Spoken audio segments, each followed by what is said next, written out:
विज्ञान भैरव तंत्र विधि सूत्र 21। केंद्रित होने की नौवीं विधि।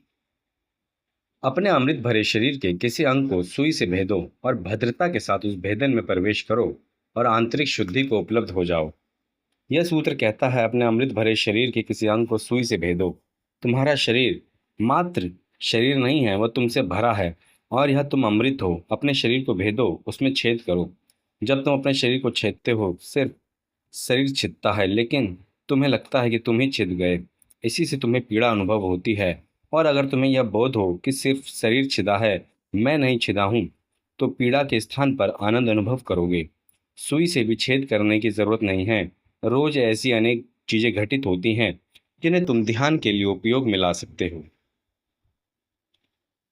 या कोई ऐसी स्थिति निर्मित भी कर सकते हो। तुम्हारे भीतर कहीं कोई पीड़ा हो रही है, एक काम करो, शेष शरीर को भूल जाओ, केवल उस भाग पर मन को एकाग्र करो जिसमें पीड़ा है। और तब एक अजीब बात अनुभव में आएगी। जब तुम पीड़ा वाले भाग पर मन को एकाग्र करोगे, तो देखोगे कि वह भाग सिकुड़ रहा है, छोटा हो रहा है। पहले तुमने समझा था कि पूरे पाँव में पीड़ा है, लेकिन अब एकाग्र होकर उसे देखोगे तो मालूम होगा कि दर्द पाँव में नहीं है। वह तो अतिशयोक्ति है, दर्द सिर्फ घुटने में है। और ज़्यादा एकाग्र होगे तो तुम देखोगे कि दर्द पूरे घुटने में भी नहीं है, एक छोटे से बिंदु में है। सिर्फ उस बिंदु पर एकाग्रता साधो, शेष शरीर को भूल जाओ, आंखें बंद रखो और एकाग्रता को बढ़ाए जाओ और खोजो कि पीड़ा कहाँ है। पीड़ा का क्षेत्र सिकुड़ता जाएगा, छोटे से छोटा हो जाएगा और एक क्षण आएगा जब वह मात्र सुई की नोक पर रह जाएगा। उस सुई की नोक पर भी एकाग्रता की नज़र गड़ाओ और अचानक वह नोक भी विदा हो जाएगी और तुम आनंद से भर जाओगे।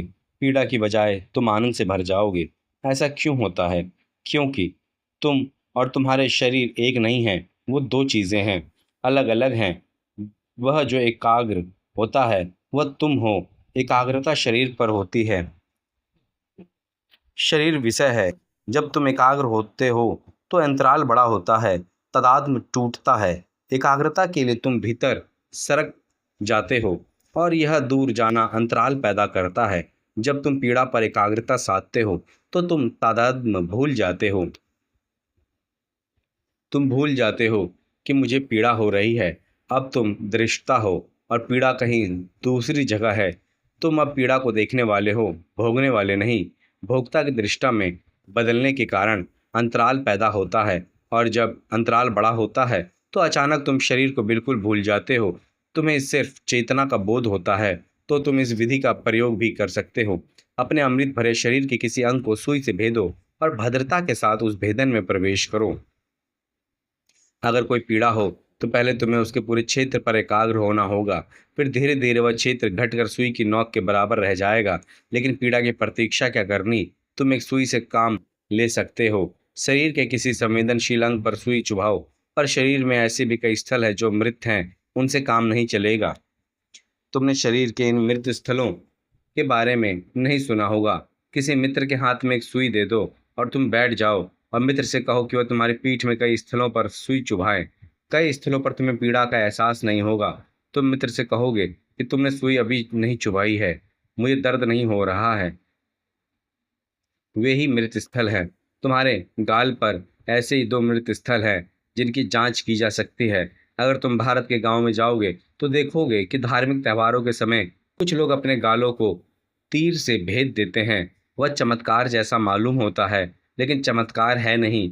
गाल पर दो मृत स्थल हैं। अगर तुम उन्हें छेदो तो न खून निकलेगा, न पीड़ा ही होगी। तुम्हारी पीठ में तो ऐसे हजारों मृत स्थल हैं, वहाँ पीड़ा नहीं होती। तो तुम्हारे शरीर में दो तरह के स्थल हैं, संवेदनशील जीवित स्थल और मृत स्थल। कोई संवेदनशील स्थल खोजो जहां तुम्हें जरा से स्पर्श का भी पता चल जाएगा।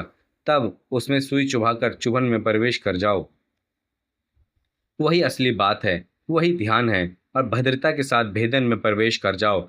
जैसे जैसे सुई तुम्हारी चमड़ी के भीतर प्रवेश करेगी और तुम्हें पीड़ा होगी, वैसे वैसे तुम भी उसमें प्रवेश करते जाओ। यह मत देखो कि भीतर तुम्हारे भीतर पीड़ा प्रवेश कर रही है। पीड़ा को मत देखो, उसके साथ तादात्म्य करो। सुई के साथ, चुभन के साथ तुम भी भीतर प्रवेश करो। आंखें बंद कर लो पीड़ा का निरीक्षण करो। जैसे पीड़ा भीतर जाए वैसे तुम भी अपने भीतर जाओ। चुभाती हुई सुई के साथ तुम्हारा मन आसानी से एकाग्र हो जाएगा। पीड़ा के उस बिंदु को गौर से देखो।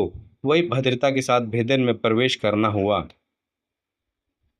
और आंतरिक शुद्धि को उपलब्ध हो जाओ। अगर तुमने निरीक्षण करते हुए अलग दूर खड़े रहते हुए बिना यह समझे हुए कि पीड़ा तुम्हें भेद रही है, बल्कि यह देखते हुए कि सुई शरीर को भेद रही है और तुम दृष्टा ही हो प्रवेश किया हो, तो तुम आंतरिक शुद्धता को उपलब्ध हो जाओगे। तब आंतरिक निर्दोषता तुम पर प्रकट हो जाएगी। तुम तब पहली बार तुम्हें बोध होगा कि मैं शरीर नहीं हूँ। और एक बार तुमने जाना कि मैं शरीर नहीं हूँ, तुम्हारा सारा जीवन आमूल बदल जाएगा, क्योंकि तुम्हारा सारा जीवन शरीर के इर्द गिर्द चक्कर काटता रहता है। एक बार जान गए कि मैं शरीर नहीं हूँ, तुम फिर इस जीवन को नहीं ढो सकते।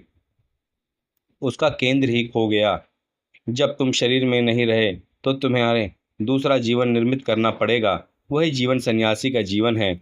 यह और ही जीवन होगा, क्योंकि अब केंद्र ही और होगा। अब तुम संसार में शरीर की भांति नहीं बल्कि आत्मा की भांति रहोगे।